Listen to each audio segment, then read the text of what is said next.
This week's video is all about how to shop like a stylist. Do you hate shopping? Do you feel like you are stuck in a rut with how you shop?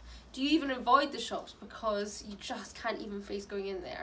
Well, I want this to build your confidence, and here are my top 3 tips on how to shop like a stylist.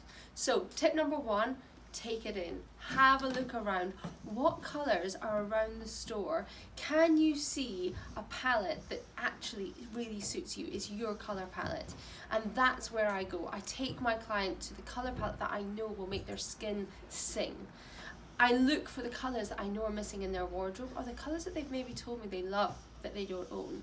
So I'm immediately drawn to this amazing colour palette here. It's so warm, but I also see colours in there that would be good for kind of a more wintry tone like myself, like this beautiful dual coloured mini skirt. I also look at the colour palettes and how they've put the colours together. You know, we can get a lot of inspiration from shopping, and this is the difference from online shopping, that we don't get that same feel. But having a look at the different combos can really inspire you at home. So again, it's not always just about the consumption, it can be about the inspiration of what we do in our own wardrobe.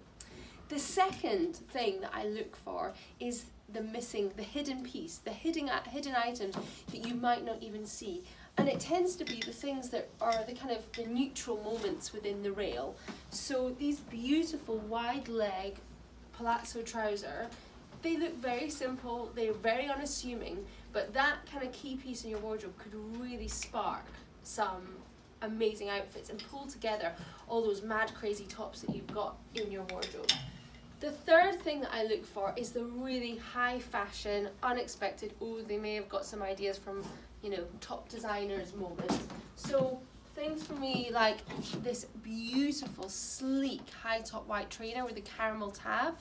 I mean, a timeless piece, so unexpected to find in the high street.